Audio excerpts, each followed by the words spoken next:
Halo, warga sepak bola yang gampang diadu domba. Ya, kalau soal hasil semua banyak yang sudah membahas, tapi gue pengen ngobrol, pengen diskusi aja.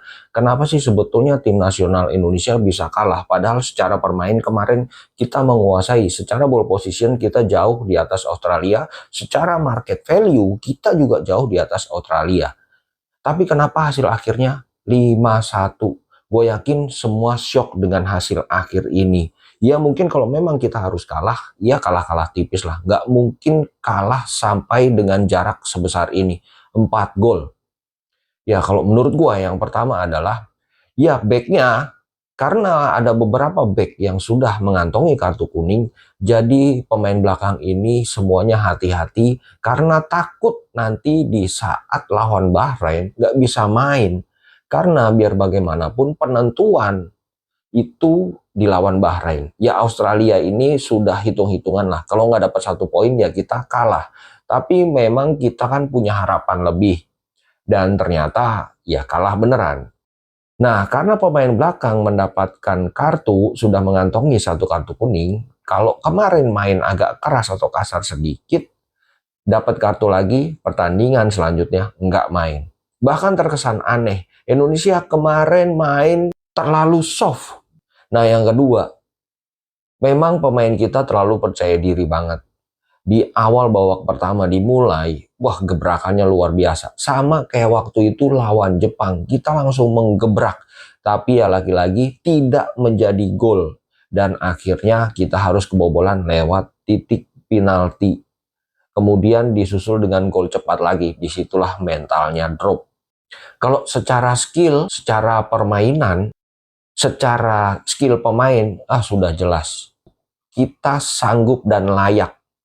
Bahkan Bung Toel pun mengakui, pemain kita itu sanggup dan layak untuk menang, punya skill. Bahkan di babak pertama, Australia tuh takut. Tapi kenapa bisa kalah? Ada yang salah siapa gitu loh. Saya nggak mau gitu loh. Cuman artinya apa? Kita punya level loh untuk main itu. Australia itu tadi takut loh di awal itu. Nah, kira-kira begitulah. Mungkin ekspektasi masyarakat berlebihan. Tapi itu bukan kesalahan dari masyarakat itu sendiri. Ekspektasi yang berlebihan itu dibentuk oleh media. Nah, media ini pesanannya siapa? Jadi kira-kira begini urutannya.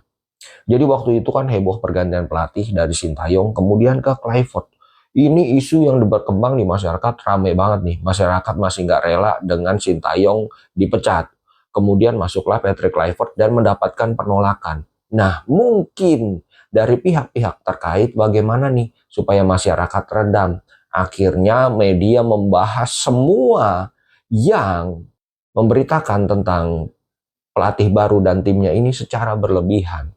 Kemudian dia mengerahkanlah pandit-pandit atau katakanlah buzzer-buzzer atau apalah gua nggak ngerti. Yang jelas yang disampaikan begini. Patrick Kluivert ini hanya simbol marketing. Otaknya ada nih di belakangnya. Namanya Alex Pastor. Dan ada lagi nih, Denny Lansat. Alex Pastor sebagai otaknya, Patrick Kluivert sebagai tim marketingnya, Denny Lansat sebagai orang yang pegang ruang ganti. Karena dia bisa bahasa Indonesia, katanya gitu. Itu digembar-gemborin terus. Akhirnya masyarakat percaya dan adem. Dan mulailah masyarakat berharap lebih terhadap kepemimpinan Patrick Kluivert.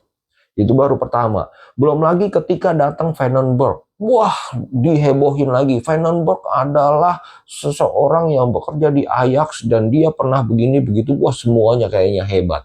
Dan terakhir kemarin datanglah satu tim lagi. Kayaknya semuanya hebat. Mereka adalah pelatih-pelatih terbaik di dunia. Masyarakat Indonesia percaya, adem, berharap lebih di kualifikasi Piala Dunia. Salah nggak? Enggak. Mereka lah yang membentuk. Tapi masyarakat Indonesia lupa. Kalau memang mereka semua itu hebat beneran, ngapain mau ngelatih Indonesia tim antah berantah? Dengan segala alasannya. Karena Indonesia punya potensi, karena kita punya keterikatan emosional dan lain sebagainya. Harusnya orang Indonesia lebih berlogika. Kalau memang mereka semua hebat, Alex Pastor sudah melatih di Liga Primer, Spanyol, Italia, atau bahkan di Eredivisie, di tim papan atasnya. Kalau memang Deli Ransat hebat, dia sudah mendapatkan klub besar. Dan semua timnya itu kalau memang hebat, mereka tidak di sini. Itu logikanya.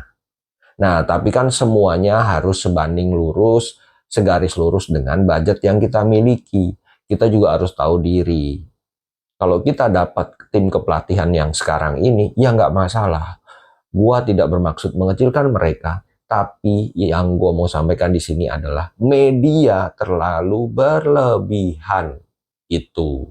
Ya mungkin teman-teman belum tahu, tim kepelatihan saat ini adalah tim kepelatihan yang paling mewah sepanjang sejarah PSSI. Ini diungkapkan oleh Bung Akmal. Komposisi pelatih tim nasional kita yang ada saat ini adalah yang termewah sepanjang sejarah PSSI.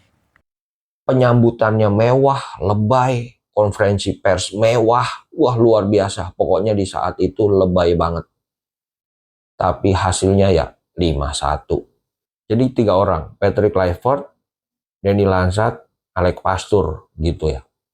Ini marketingnya, ini yang pegang ruang ganti, ini profesornya. Nah ini hasilnya 5-1. Ya gitulah. Jadi ya untuk teman-teman udah jangan terlalu percaya dah. Punya ekspektasi lebih boleh. Yang penting ya siap menerima kekalahan aja. Oke, semoga lawan Bahrain semoga jadi lebih baik lagi. Patrick Kluivert membuktikan dia bisa membawa Indonesia ke yang lebih baik. Menghibur, dapat poin. Kalau lawan Bahrain menang, ya mungkin 30% pecinta sepak bola mulai percaya sama Patrick Kluivert. Tapi kalau untuk saat ini, rontok loh Patrick mendingan cari ubur-ubur, Trik.